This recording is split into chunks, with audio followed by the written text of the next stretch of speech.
Herkese merhaba, ben Buse. Kanalıma hoş geldiniz. Bugün sizlere çiçek dantel motifi nasıl örülür ve bundan nasıl bluz, hırka, süveter örebilirsiniz onu anlatacağım. Benim ipim Renatura Slim Koton bir ip. Bir tanesi 100 gram ve benim elimde 3 tane vardı. Sadece ön paneli örmek için bir tane yumak kullandım. Dediğim gibi elimde 3 tane var. Yeterse bluz yapmayı düşünüyorum. Yetmezse süvetere çevireceğim. Ama video içerisinde nasıl bluz örebilirsiniz o detaydan da bahsedeceğim. Renatura ipim slim koton. Dediğim gibi 100 gram. %70'i pamuk. Önerilen tığ kalınlığı 3 ila 4 milimetre. Ben 5 milimetrelik tığ kullanacağım. Salaş bir bluz olsun istiyorum. Elinizin ayarına ve ipinizin kalınlığına göre tığ seçebilirsiniz. Bu şekilde açık sarı bir ip kullanacağım. Zincir çekerek modelimize başlayacağız. Ve bütün adımları size anlatacağım tek tek. Şundan bahsetmek istiyorum. Bizim bu çiçek motifi bir tanesi için 25 zincire ihtiyacımız var. Ben 75 zincirle çalışacağım. Daha geniş yapmak isterseniz 25 üzerine 25 ekleyerek zincir sayınızı artırabilirsiniz. 75 yerine 100 zincirle başlayabilirsiniz. Bu şekilde bu detayı da vereyim. Şimdi zincir çekerek modelimize örmeye başlayacağız. İpimi parmağıma doluyorum. Bu şekilde kıvırdım. Bir boşluk yaptım ve boşluğun içinden tığımı geçirdim. Parmağıma doladığım ipten tığımı doladım ve geri boşluğun içinden geçtim. Bir tane düğüm yaptım. Şimdi zincir yaparak başlayacağız dediğim gibi motife ve 75 tane zincir çekeceğim. Boşluğun içinde tığım gördüğünüz gibi ilmekle ipe doluyorum ve geri bu boşluktan çıkıyorum. Bir zincir yapmış oldum. İpime dolayıp geri aynı boşluktan çıkıyorum. 3 zincirim oldu. Bu şekilde çok sıkı olmayacak. Çok salaş da olmayacak. Bu şekilde 75 tane zincir çekiyorum.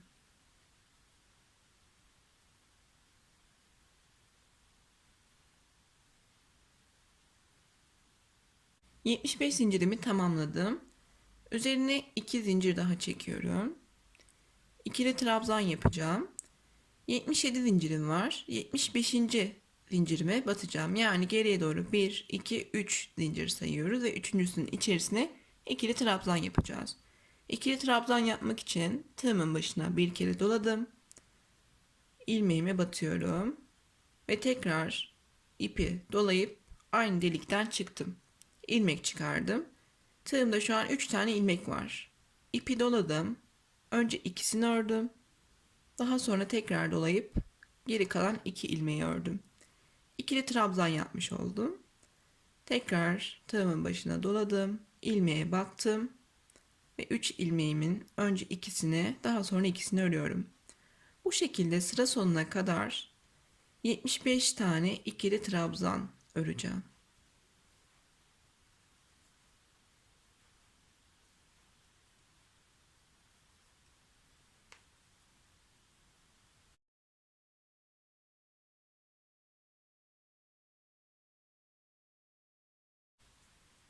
Sıra sonuna kadar devam ettim. Son ilmeğime de batıyorum. İkili trabzanımı yaptım. İlk sırayı tamamlamış olduk. Bu şekilde uzun bir parça oldu. 2 zincir çekiyorum. İkinci sıraya başlıyorum şimdi. Yine tığımın başına doladım. Modelimiz ikili trabzanlardan oluşacak çoğunlukla. İlk önüme gelen ilmeğe ikili trabzan yapıyorum. Birinci ikili trabzanım. Zinciri ikili trabzan olarak saymıyorum. Bu şekilde 7 tane ikili trabzan yapıyorum.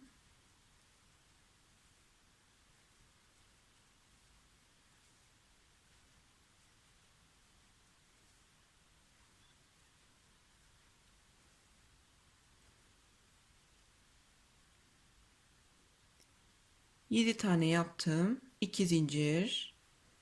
Aradaki 2 ilmeği atlayıp 3. ilmeğe batıyorum ve ikili trabzan yaptım. Bu şekilde bir boşluğumuz oldu. Şimdi 4 tane ikili trabzan yapıyorum. Yine 2 zincir çekiyorum. Bir boşluk daha yapmak için 2 ilmek atlayıp üçüncüsüne ikili trabzan yaptım. Şimdi bu iki boşluktan sonra 17 tane ikili trabzan yapıyorum.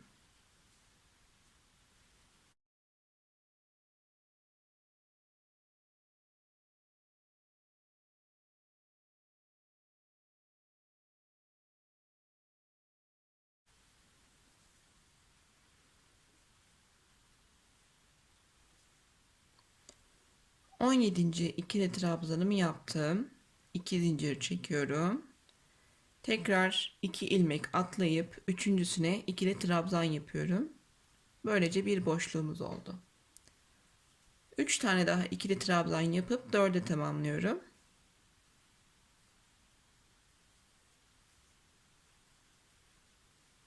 Tekrar 2 zincir, ikinci boşluğumu yapmak için 2 ilmek atlayıp üçüncüsüne ikili trabzan yapıyorum. Tekrardan 17 ikili trabzan olana kadar örüyorum.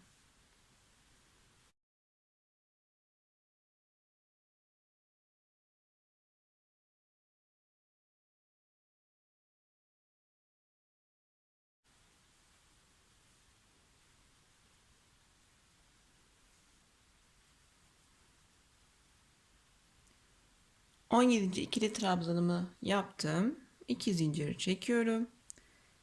Üçüncüsüne batıp ikili trabzan yaptım. Bunu 4'e tamamlıyorum.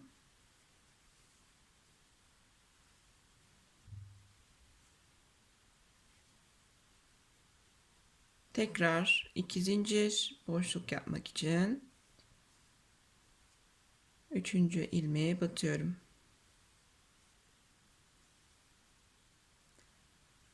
Sıra sonuna kadar ikili trabzan yaparak bu sırayı bitiriyorum.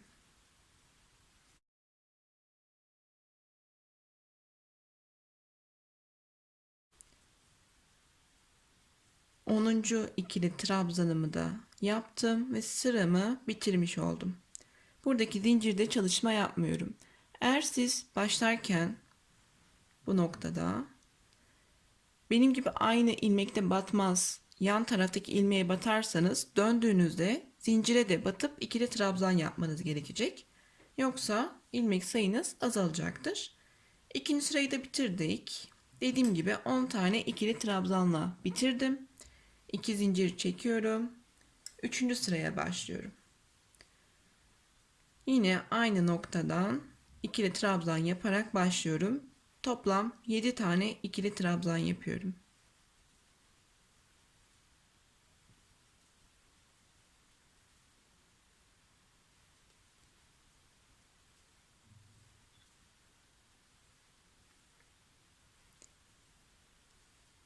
Yedinci ikili trabzanımı yaptım. 2 zincir. 2 tane ilmeği atlayıp üçüncüsüne ikili trabzan yapıyorum. Şimdi bu trabzanı 4'e tamamlayacağım. Burada 2 zincir çekmiştik. 2 tanesini bu zincirlerin içine yapacağım. Her zincirde bir tane. İkinci,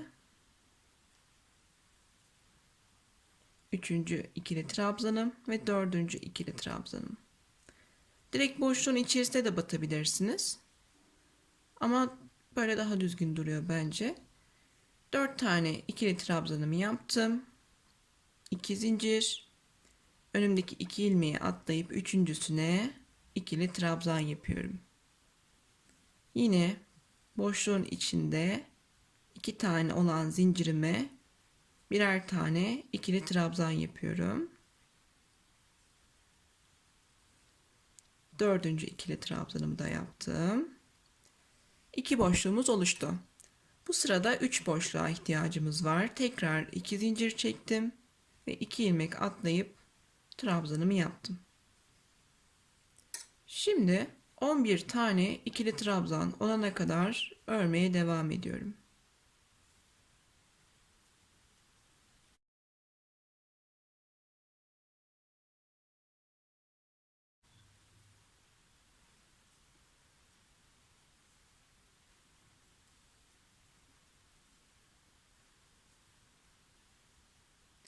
On birinci ikili trabzanımı yaptım. 2 zincir, 2 ilmek atlıyorum üçüncüsüne, ikili trabzan.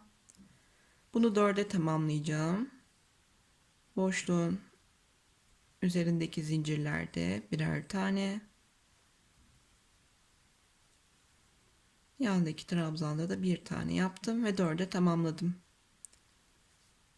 2 zincir, yine ilmek atlıyorum.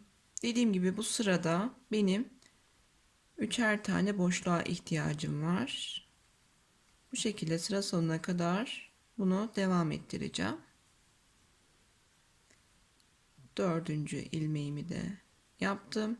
2 zincir. Üçüncü boşluğum için tekrardan 2 ilmek atlıyorum.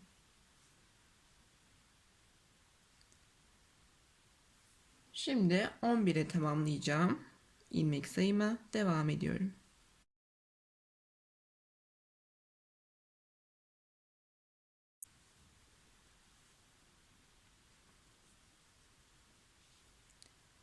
On birinci ilmeğimi de yaptım. 2 zincir, 2 ilmek atlıyorum. Bunu 4'e tamamlayacağım.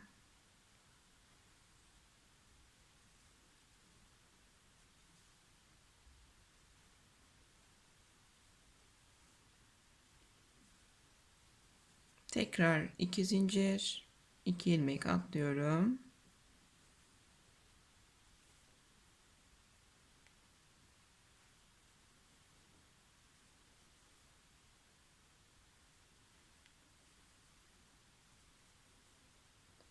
Dört ikili trabzanımı yaptım. 2 boşluğum var. 2 zincir çekiyorum ve son boşluğumu yapıyorum. Geri kalan ilmekleri de örüp bu sırayı, üçüncü sırayı 4 tane ikili trabzanla bitiriyorum.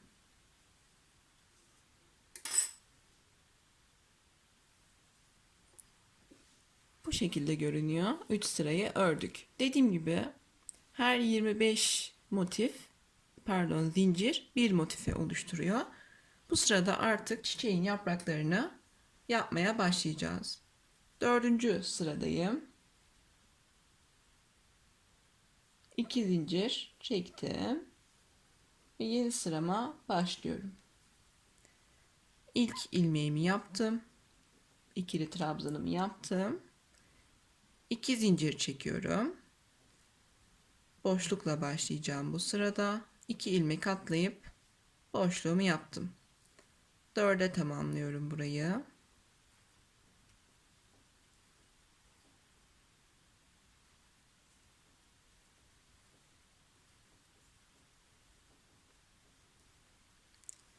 Üç tane boşluğumuz vardı bizim. Orta boşluk bizim çiçeğimizin yaprağını oluşturacağımız kısım. 4 tane ikili trabzandan sonra 4 zincir çekiyorum. Tığımın başına 2 kere doladım. Üçlü trabzan yapacağım boşluğun içerisine. 1 2 3 seferde ördüm. Tekrar 4 zincir.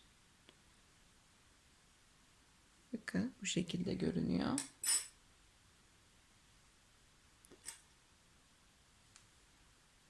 Dört zincir yaptıktan sonra buradaki 3 ilmeği atlayıp köşedeki direkt boşluğun sağ çaprazındaki ilmeğe ikili trabzan yapıyorum.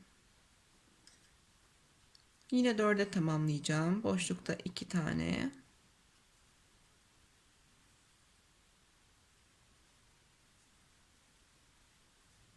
Ve tekrardan trabzan üzerinde bir tane. 2 zincir yapıyorum. Bakın bu şekilde alt yapraklarımız oluştu. Bir tane boşluk yapmak için 2 ilmek atlayıp üçüncüsüne batıyorum. Bu sefer 5 tane ikili trabzan yapacağım.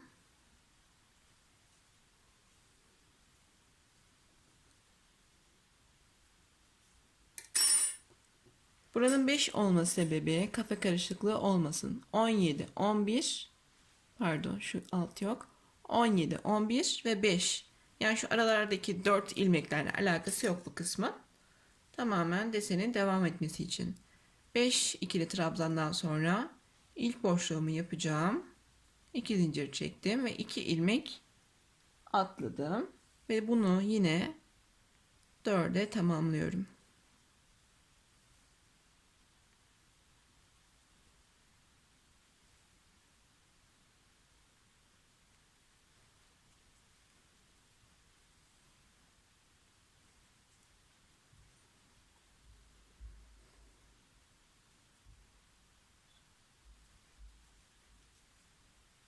İki zincir, pardon, çiçeği yapacağız. 4 zincir, ortadaki boşluğumuz. 2 kere doladım başına ve boşluğun içerisine üçlü trabzan yapıyorum. Tekrar 4 zincir. Buradaki 3 ilmeği atlayıp boşluğun çaprazına denk gelen trabzanın üzerine bir tane ikili trabzan ve bunu yine 4'e tamamlıyorum.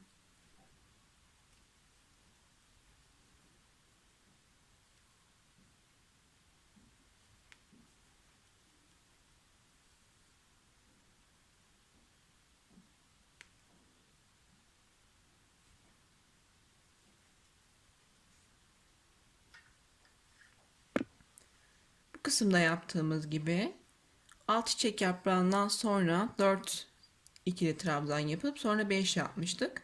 Yine ben 2 zincir çekiyorum. Alttaki örüntüyü takip edebilirsiniz. 17, 11, yani benim şu an 5 tane yapmam gerekiyor. Öncesinde 2 ilmeği atlayıp üçüncüsüne batarak bir tane boşluk yaptım. Ve burada 4 yerine 5 ikili trabzan yapıyorum. Tamamen örüntü ile alakalı. 5. ikili trabzanımı yaptım. Alttan üçgen gibi çıkıyor. Öyle düşünebilirsiniz. Kafa karışıklığı olmasın. Çiçeğimden önce bir tane boşluğumu yapıyorum. Bunu 4'e tamamlıyorum.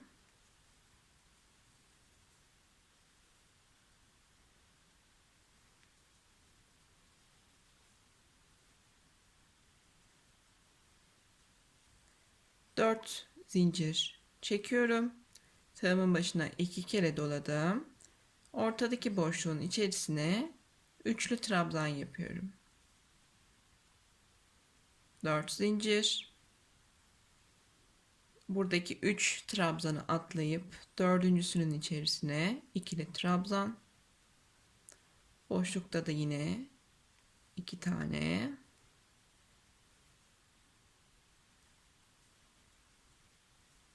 Dördüncü ikili trabzanımı da yaptım. 2 zincir. Son kare boşluğumu da yapıyorum ve 4 tane ikili trabzanla bu sırayı bitiriyorum.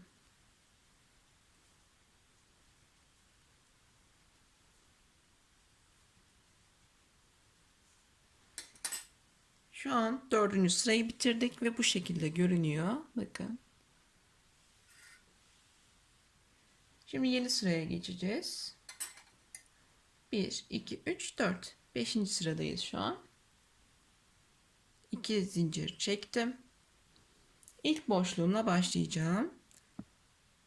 Bir tane ikili trabzan yapıyorum. 2 zincir. Arada 2 ilmek atlayıp üçüncüsüne battım.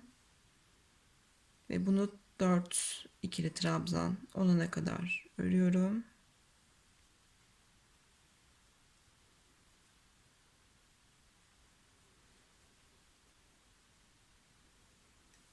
Bu sırada çiçek için 4 tane zincir çekmiştik. 5 zincir çekiyorum.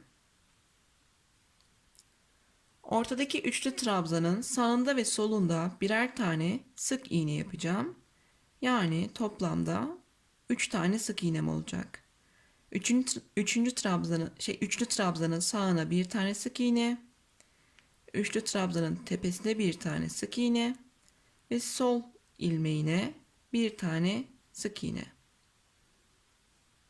Bu şekilde görünüyor.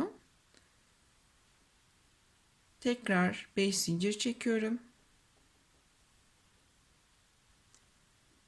Buradaki 3 ilmeği atlayıp dördüncüsüne ikili trabzan yapıyorum. Ve bunu yine 4'e tamamlıyorum. Boşluğun içerisinde 2 tane. 2 zincir çektiğimiz yerlerde direkt 2 tane ikili trabzan net yapacağız. Çünkü ilmek sayımızı korumamız gerekiyor. Öyle düşünebilirsiniz. Alt yapraklardan sonra yan yaprakları da yaptık. Şimdi 4 ilmekten sonra ortada olan 5 ilmeğin olduğu yere kadar geldim. Şimdi benim boşluk yapmam için normalde 2 zincir çekiyordum. 5 olan yerde bu yere batmam için 3 zincir çekmem gerekiyor. Çünkü ortada 3 ilmeğim kalacak. O yüzden 3 zincir çektim. 3 ilmek atlayıp dördüncüsüne battım. Tamamen ortadaki zincir ile alakalı. Bunu yine 4'e tamamlıyorum. Zincir dar olmuş, o yüzden boşluğun içerisine battım. 4 tane ikili trabzanımı yaptım. Yine çiçek kısmına geldim. 5 zincir çekiyorum. Ortadaki trabzanın sağında bir tane,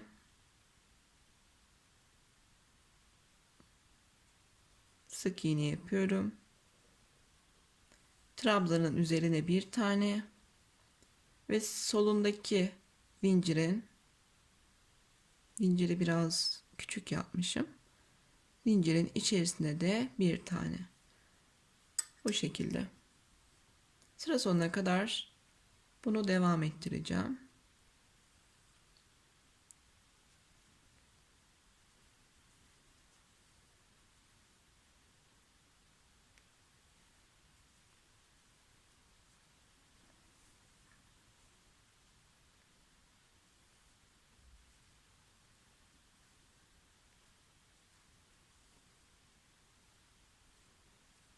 Dört tane ikili trabzanımı yaptım. 3 zincir çekiyorum. Ortadaki 5 ilmek için. Yani 3 ilmek atladım. Onun için. 3 zincirden sonra 4 tane ikili trabzan. Ve son çiçeğimde çalışma yapacağım. 5 zincir. Trabzanın sağında ve solunda ve trabzan üzerinde birer tane sık iğne.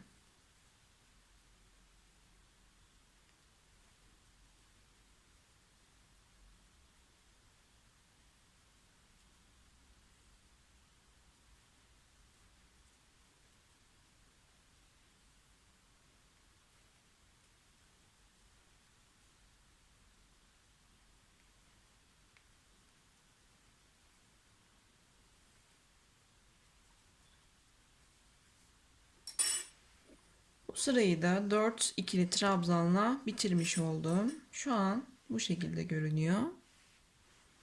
1, 2, 3, 4, 5 sıra ördük toplamda. Şimdi 6. sıraya geçiyoruz.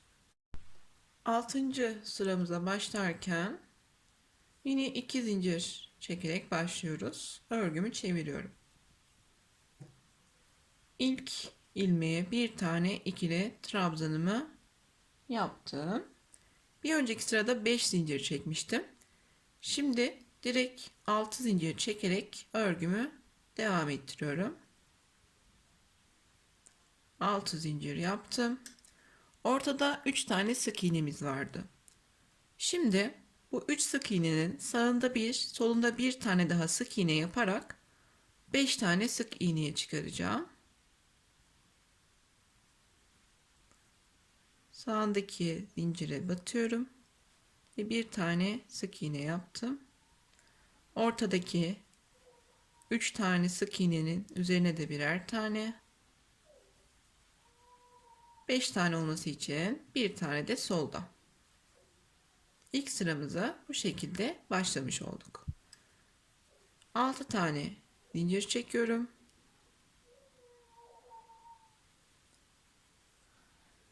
Ortadaki, bakın, burada 5 tane ikili trabzan yapmıştık. Üstüne 3 zincir çekmiştik. Şimdi bu ortadaki 3 ikili trabzanı atlayıp dördüncüye battım.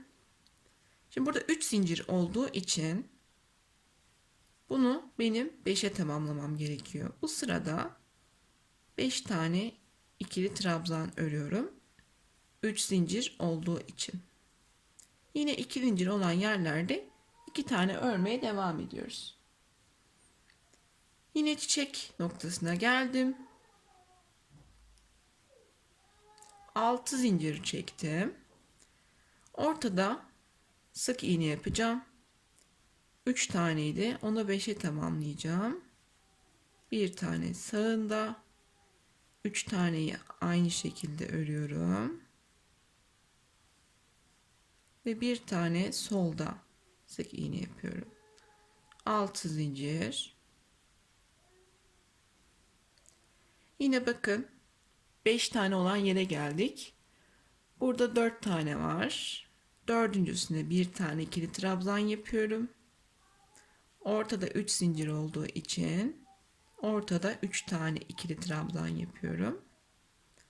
Ama ilmek sayımı korumam gerektiği için bunu 5'e tamamlayacağım. 3 tane. Bir tane de soldaki ikili trabzanın üzerinde. Bu şekilde görünmesi gerekiyor. 5 tane yaptım ve son yaprağımız 2, 3, 4, 5, 6. Yine sık iğneler yapıyorum.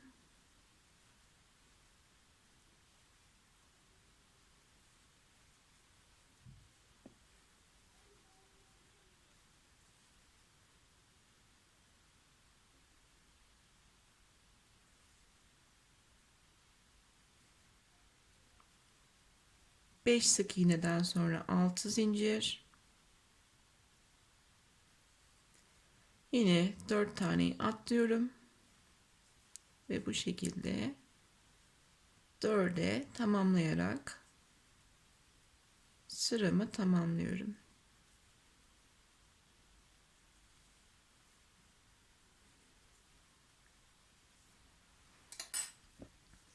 6. sıramızda bu şekilde görünüyor.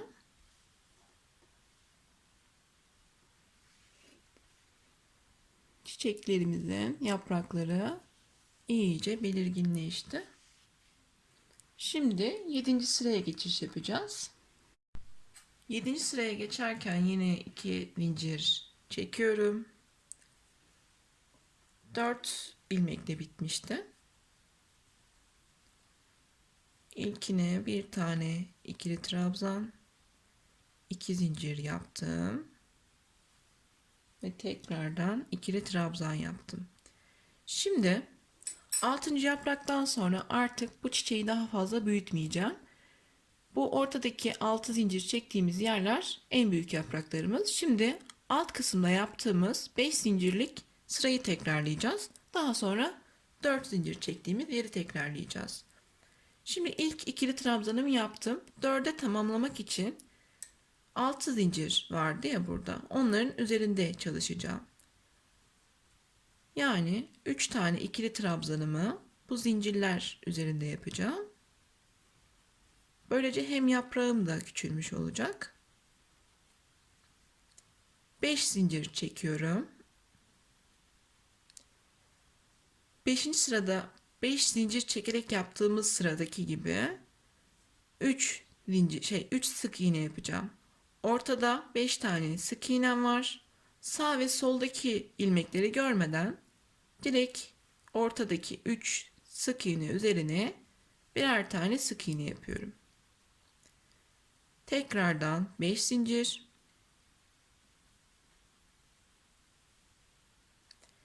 Yine benim 4 tane ikili trabzan yapmam gerek. Burada yaptığımın tersini düşünebilirsiniz. Yaprak üzerinde yaptığımın. Dördüncü ikili trabzan buraya gelecek. 1, 2, 3. Bu şekilde zincirin üzerine hangi noktaya ikili trabzan yapmanız gerektiğini bulabilirsiniz. Dördüncü ikili trabzanımı da direkt trabzan üzerine yapıyorum. Yine ortada benim 5 tane ilmeğimin olduğu yere geldim. O yüzden 3 zincir çekiyorum ve 3 ilmek atlayıp dördüncüsüne battım. Yine ortada çiçek kısmına geldim. Bu ilmeği dörde tamamlamak için zincirler üzerinde birer tane daha yapıp dörde tamamlayacağım.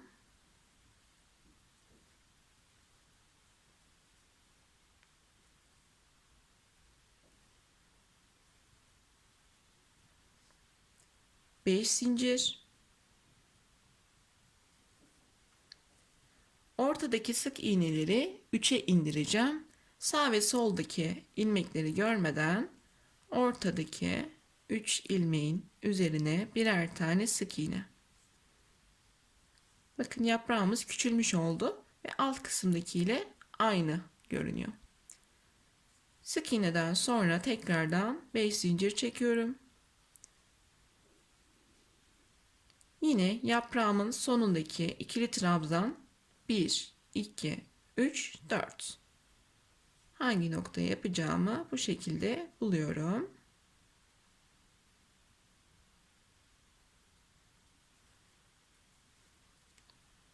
İkili trabzan. Bunu 4'e tamamlıyorum.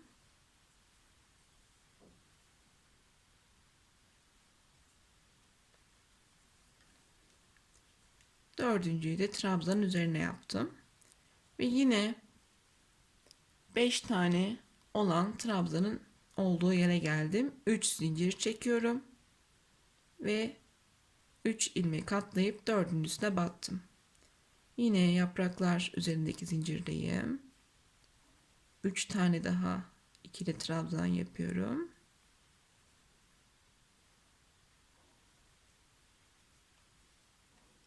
Beş zincir.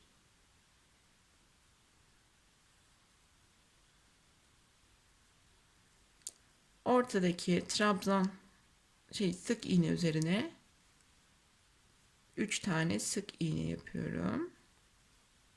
5 zincir.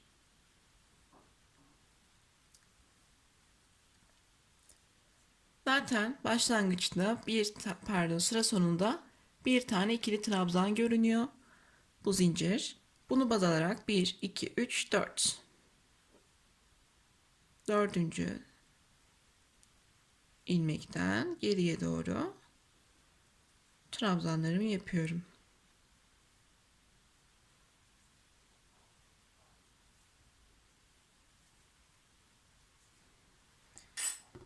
Yedinci sıramızı da bu şekilde tamamlamış olduk.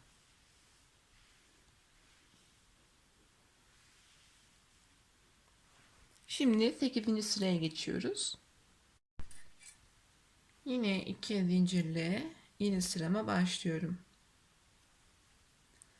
Bu sırada altta 4 zincir çektiğimiz yeri tekrarlayacağız. En son 4 ilmekle bitirmiştim.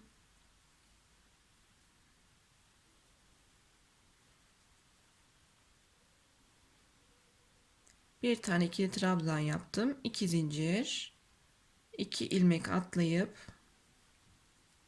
ilk kare boşluğumu yaptım. Yine 4'e tamamlayacağım. O yüzden çiçeğin zincirlerine birer tane ikili trabzan yapıyorum ve 4'e tamamlayacağım.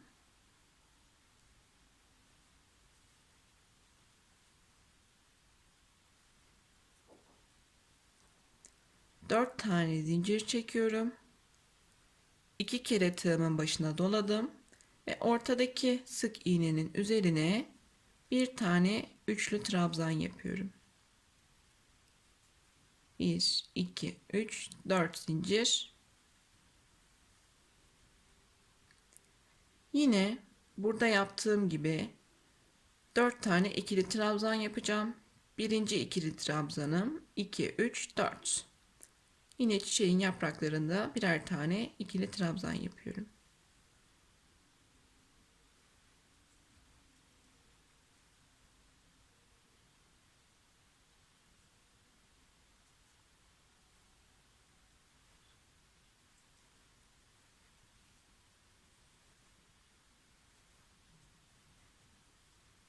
İki zincir, kare boşluğu yapıyorum. 2 ilmek atladım. Yine altta 5 ilmeğim var, 3 zincirim var. Yani bu demek oluyor ki benim burada zincir üzerine birer tane ikili trabzan yapıp bunu 5'e tamamlayacağım. 3 zincir olan yerde 3 ikili trabzan. 2 zincir olan yerde 2 ikili trabzan. Bunu 5'e tamamlayacağım. 5. Bakın. Ve yine yaprak kısmına geldim. 2 zincir çekeceğim. Kare boşluğu yapıyorum. Bu trabzanı 4'e tamamlıyorum.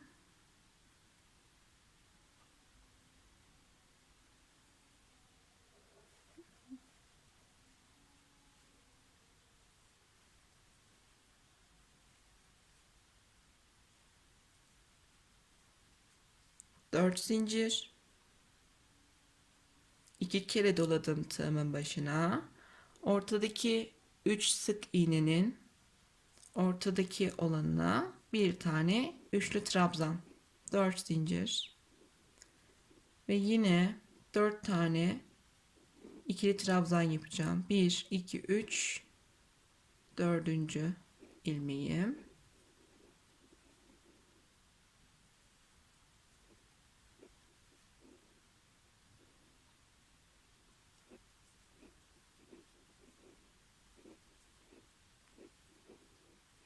İki zincir, bir tane boşluk yapıyorum.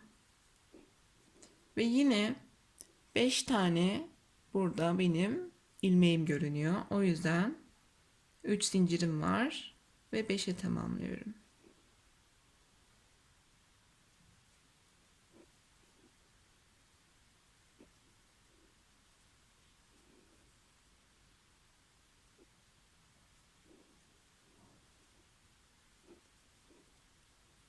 İki zincir, 2 ilmek atlıyorum.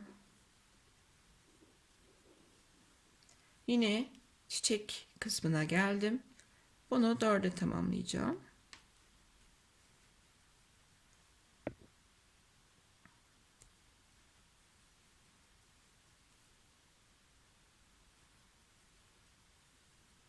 Dört zincir, 2 kere doladım.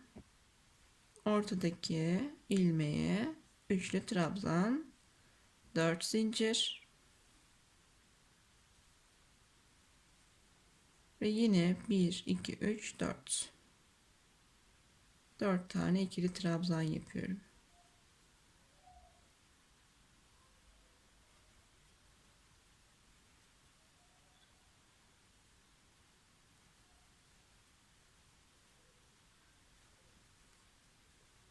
İki zincir, yine 2 ilmek atlıyorum. Boşluk yaptım ve bu sırayı 4 tane ikili trabzanla bitiriyorum.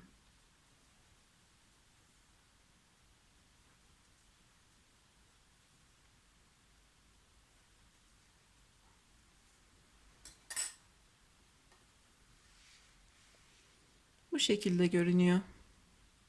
9. sıramıza başlıyoruz. Artık çiçek motifi görüldüğü gibi net bir şekilde ortaya çıktı. Bu kadar aslında çiçekli bizim işimiz. Şimdi 2 zincir çekiyorum. Örgümü çevirdim. 7 tane ikili trabzan yapıyorum.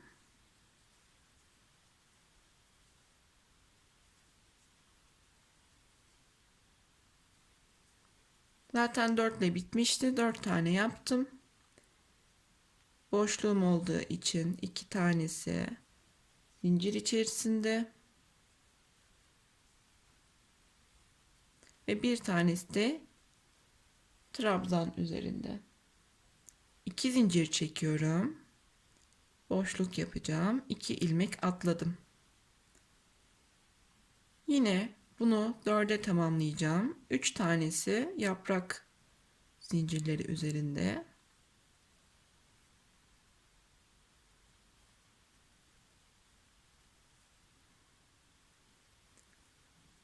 2 zincir. Ortadaki üçlü trabzanın üzerine bir tane kare boşluğu yapacağım. 1, 2, 3, 4. Buradaki ilmeğe batıyorum. Çünkü yine bu trabzanı benim 4'e tamamlamam gerekiyor.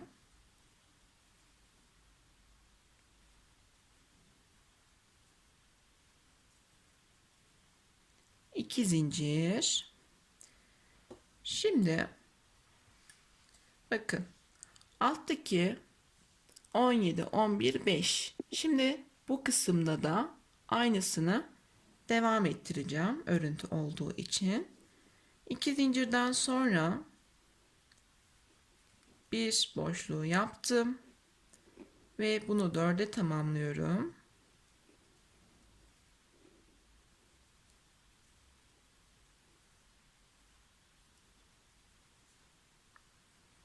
Bakın alttakiyle aynı hizada. Yani demek oluyor ki benim şu an 11 tane ikili trabzana ihtiyacım var. O yüzden 11 tane olana kadar devam ediyorum ikili trabzan yapmaya.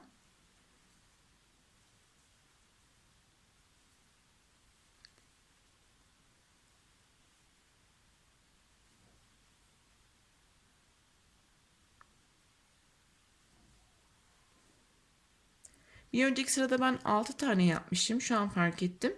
Ben bu sırayı sökeceğim ve buraya geldiğimde size tekrar göstereceğim.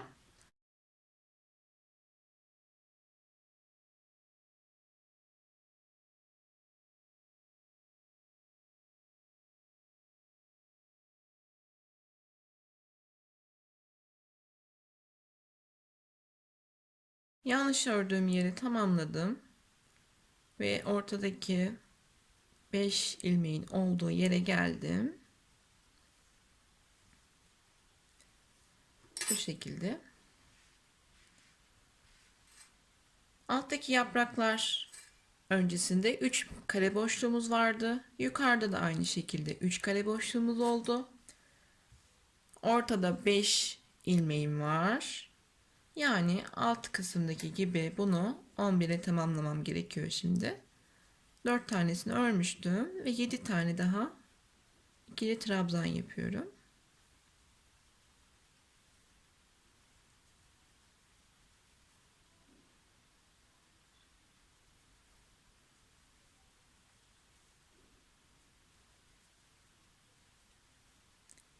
Yedinci ikili trabzanımı yaptım. Yani totalde 11 tane. 2 zincir çekiyorum. 2 ilmek atlıyorum. Üçüncüsüne ikili trabzan. Bunu 4'e tamamlıyorum. 3 tanesi çiçeğin zincirleri üzerinde.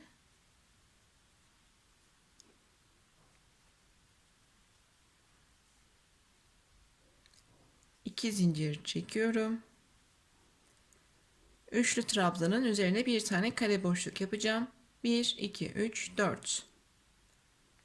Dördüncü ilmekte ikili trabzan yaptım. Ve bunu geriye doğru giderek 4'e tamamlıyorum. Dördüncü ilmeğim. 2 zincir. Ve yine boşluk yapıyorum. Ortadaki boşlukları da 3'e tamamladım. Şimdi 11 tane ikili trabzan yapma kısmına geldim. 5 tane ilmeğim var. Bu en son yaptığımı 4'e tamamlıyorum.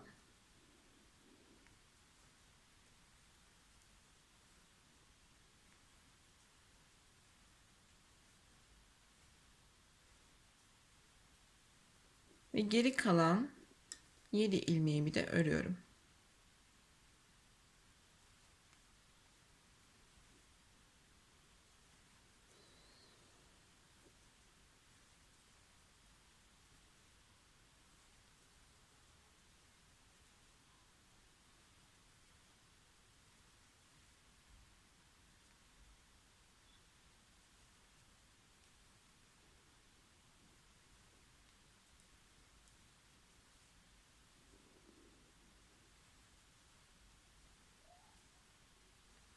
On birinci ikili trabzanımı yaptım.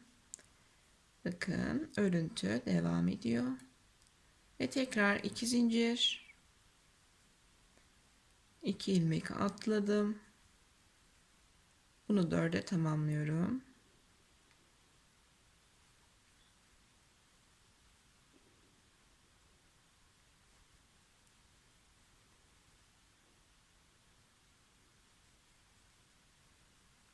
İki zincir, 1 2 3, dördüncü zincir üzerine ikili trabzan yaptım.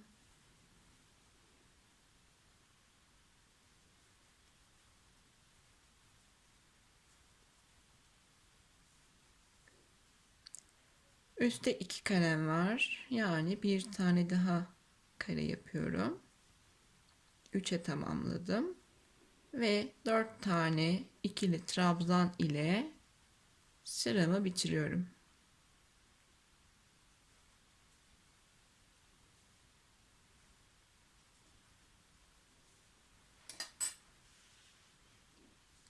Bakın altın aynısı oldu. Şimdi bu 2 kare olan sırayı tekrarlayacağız. 10. sıramıza başlıyoruz ve bu bizim son sıramız. 2 zincir çekiyorum. 7 tane ikili trabzanla başlıyorum.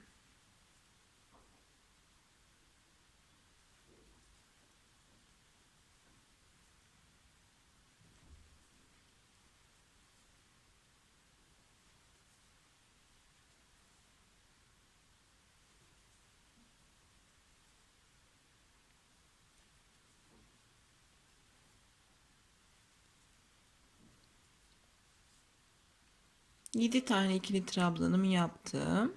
2 zincir.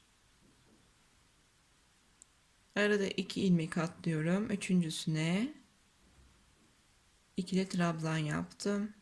Bunu 4'e tamamlıyorum.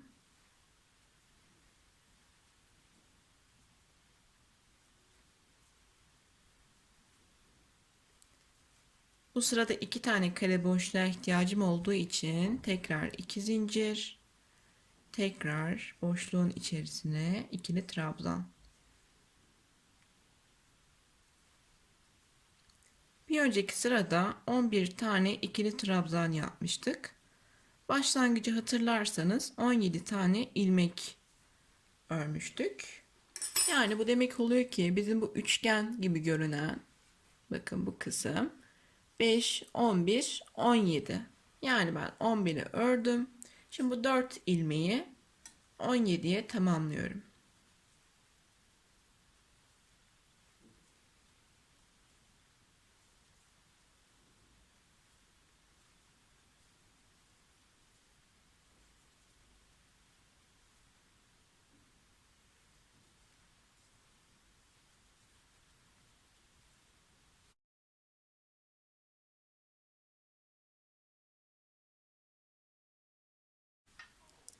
On yedi ilmeğimi yaptım. 2 zincir. Yine çiçek üzerindeyim bakın. O yüzden 2 kare boşluğa ihtiyacım var.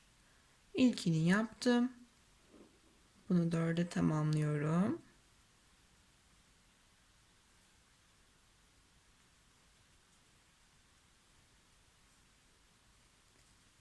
İkinci kare boşluk için 2 zincir, 2 ilmek atladım ve tekrardan ikili trabzan yapıyorum.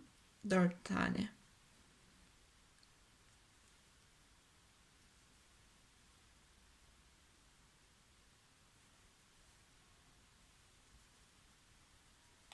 Yine bakın 11 ilmeğimin olduğu yere kadar devam ettim.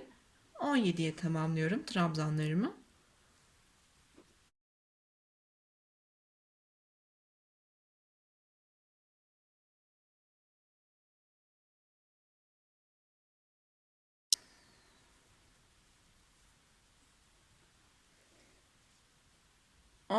İkili trabzanımı yaptım. 2 zincir, 2 ilmek atlıyorum. 4'e tamamlıyorum bu trabzanı.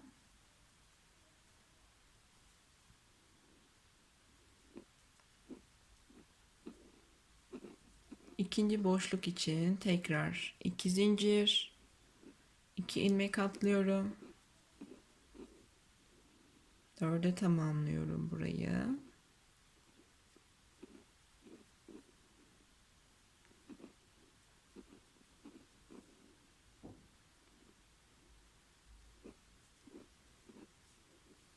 İki kare boşluğum oldu. Alt kısmı hatırlarsanız bir tarafta 7, bir tarafta 10 ilmek vardı. Şimdi 4 ilmeğim var. Geri kalan 6 ilmeğimi de örüyorum.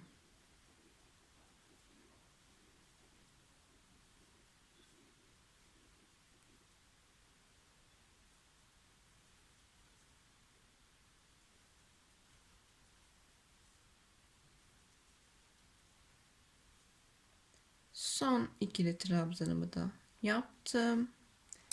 Böylece motifimiz tamamlanmış oldu. Şimdi ben bunu üst üste 3 sıra olana kadar örmeye devam edeceğim. İpin içerisine ip karışmış. Onu daha sonra alırım. Şu şekilde ön kısmı burası. Üst üste 3 tane olana kadar öreceğim. Crop bir model olacak. Siz bunu daha geniş yapmak isterseniz 100 zincir ile başlayabilirsiniz. Ya da dediğim gibi 25 koyabilirsiniz üzerine. Şunun ölçüsünü vereyim. Tamamlanmış hali bu şekilde görünecek. Örüntü aynı şekilde devam ediyor. Ben size ilk sırayı anlattım. Şu şekilde 45 santim genişliği. Yüksekliği de 37 santim. Tabi bunun esneme payı da olacaktır. Gerçi koton ip kullandığımız için çok fazla esnemeyecek. Ben kabaca ölçüsünü verdim. Şimdi dediğim gibi ön arka panel bu şekilde, ama siz daha geniş olsun istiyorsanız veya eliniz daha sıkıysa bir çiçek motifi daha ekleyebilirsiniz. Onun için 100 zincire ihtiyacınız var, toplamda 100 ilmeğe ihtiyacınız var. Ama başlangıçta ben hatırlarsanız 2 ilmek fazladan çekmiştim. Eğer ipim yetişirse kollarda da aynısını kullanacağım. Bu şekilde katlayıp gövde üzerine dikeceğim. Siz yine kolu daha fazla uzatmak isterseniz dediğim gibi bir motif daha veya iki motif daha ekleyebilirsiniz. Muhtemelen benim ipim yetişmeyecek. Ben o yüzden süvetere çevirmeyi planlıyorum. Ama dediğim gibi video içerisinde de bahsetmiş olayım bundan. Kol, ön, arka hep aynı mantıkta olacak benim için. Çünkü benim bu sayılar santim ideal olacaktır. Çünkü ön kısmı bu kendi vücudunuza koyarak ölçebilirsiniz. Omuzdan biraz düşüyor. Ama dediğim gibi daha geniş, daha salaş olsun istiyorsanız sayıyı artırabilir, 4 tane yapabilirsiniz. Uzunluğu artırabilir, 4-5 sıra boyunca devam ettirebilirsiniz. Ben şimdi diğer parçayı üzerine 2 tane daha koyarak tamamlayacağım. Muhtemelen dediğim gibi süveter olacak. O kısımları da sizlere anlatacağım. Size anlattığım gibi motifleri 3 satır olana kadar devam ettirdim. Dilerseniz siz daha fazla uzatabilirsiniz. Başlangıçta yaptığım gibi bir sıra daha ikili trabzan yapacağım. 2 zincir yapıyorum. Örgümü çevirdim. 75 tane ilmeğim vardı. 75 tane ilmek olması gerekiyor. Herhangi bir karışıklık yapmadıysanız ilmek sayınız artmayacak veya azalmayacaktır. Bu şekilde gördüğüm bütün ilmeklerin üzerine birer tane ikili trabzan yapıyorum.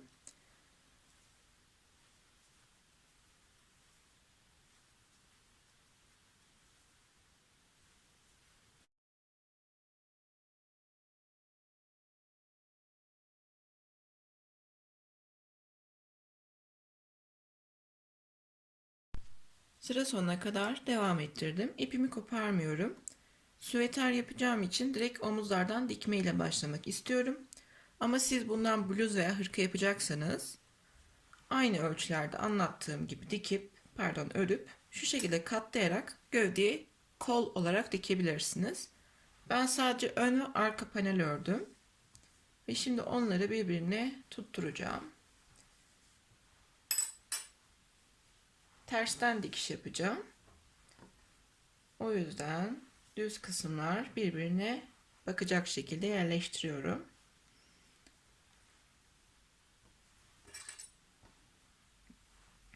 Ben tığ ile dikeceğim. Dilerseniz iğne ile de dikebilirsiniz.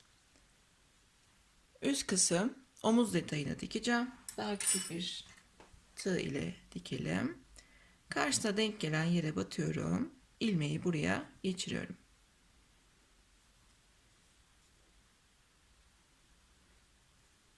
Ne kadar bir omuz payı istiyorsanız, boyun açıklığı ne kadar olsun isterseniz o kadar dikebilirsiniz. Bluz yaparken de omuzu bu mantığıyla dikmeniz gerekiyor. Öndeki parçanın ilmeğine battım. Arkadaki parçanın da aynı denk gelen ilmeğine battım. İlmek çıkardım. Bu tarafa da geçirdim ve içinden geçiriyorum. Kayma dikişi.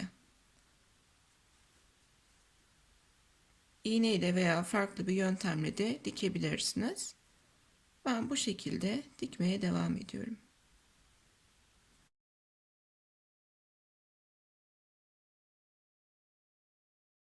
...12 ilmek boyunca dikişimi yaptım. Çok dar bir boğaz istemiyorum. Burada bir veya iki tane zincir çekip ipimi kesiyorum. Düğüm yapıyorum çözülmesin. Daha sonra içeriden gizleyeceğim. Şimdi diğer tarafı da dikeceğim. İşaretleyici koydum.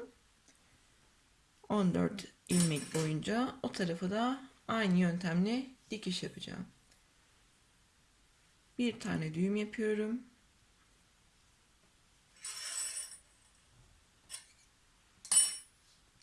Yine ters kısmındayım. Uç kısımdaki ilmeklere batıyorum. Kayma dikişi yaparak birleştirdim.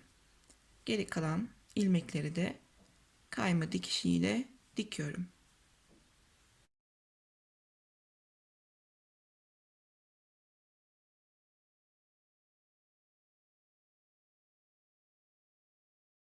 Dikişimi yaptım. 1-2 zincir ipimi kesiyorum.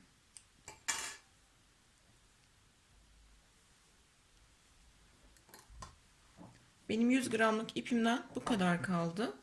İkinci panel için de ördüğümden bunun civarında bir ip kaldı. O yüzden onları değerlendirmek istiyorum. Bu şekilde omuz dikişini de göstereyim. Düz kısmı bu şekilde görünüyor. Tersten bu şekilde. Şimdi siz eğer hırka veya kazak tarzı bir şey örecekseniz omuzda diktiğiniz gibi yan kısmı da alt köşeden başlayıp kol açıklığına kadar dikebilirsiniz. Yarısına kadar veya ne kadar geniş bir kol istiyorsanız üzerinizde giyip hiza alıp yani bu şekilde 20 santim kadar 20-25 santim kadar bırakmanız ideal olacaktır. Yan kısmı dikebilirsiniz. Ördüğünüz kol parçasını da buraya dikmeden önce bir sıra sık iğne ya da bir sıra ikili trabzan giderseniz daha şık, düzgün bir görüntüsü olacaktır. Onu da söyleyeyim. Şimdi ben şuna karar verdim. Yan kısmı açık bir süveter yapacağım. Yan kısmını dikmeyeceğim. Son dönemde oldukça zaten moda olduğunu görüyoruz. Onun için kenardan bağlamak için ip yapmaya karar verdim. O yüzden bu parçamı kenara koyuyorum. Hem elimde kalan ipi de değerlendirmiş olacağım. 4 milimetrelik tığ ile zincir yapıyorum. Düğüm yaptım. 100-150 kaç tane olacağını bilmiyorum. O civarda bir zincir çekiyorum. Bu şekilde.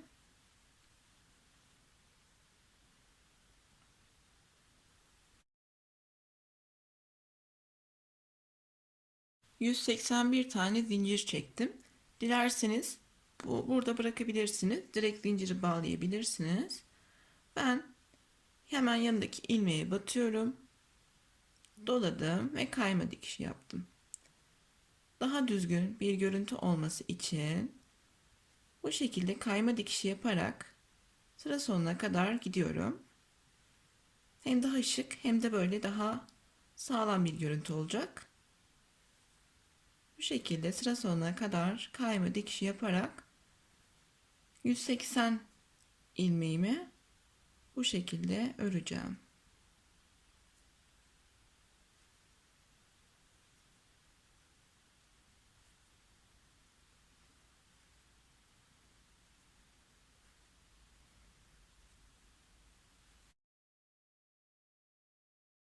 Kayma dikiş yaparak sıra sonuna kadar devam ettim. Düğümü atmadan ipimi bu şekilde çıkardım.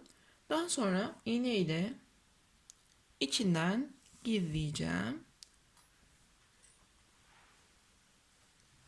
Süveterimi alıyorum. Yan kısmında zaten delikler var süveterimin. Dilerseniz oradan, dilerseniz bu zaten trabzan araları delik gibi aralardan geçirebilirsiniz. Ya da böyle bir kol açıklığı bırakıp üstte bir de altta 2 tane yapabilirsiniz. Nasıl isterseniz zevkinize göre ayarlamak mümkün. Bu ipi kullanmak istemezseniz de aynı omuzda yaptığımız gibi dikebilirsiniz. Tercih size kalmış. Bu şekilde geçirdim. Böyle çapraz tasarımlar da yapılabilir. Daha sonra ben bunu bu şekilde düğüm atıyorum. Videomuz buraya kadardı. Umarım anlaşılır ve keyifli olmuştur. Bu şekilde görünüyor. Duruşunu Instagram üzerinde paylaşacağım. Açıklama kısmından ulaşabilirsiniz. Şimdi tekrardan size iplerden bahsetmek istiyorum.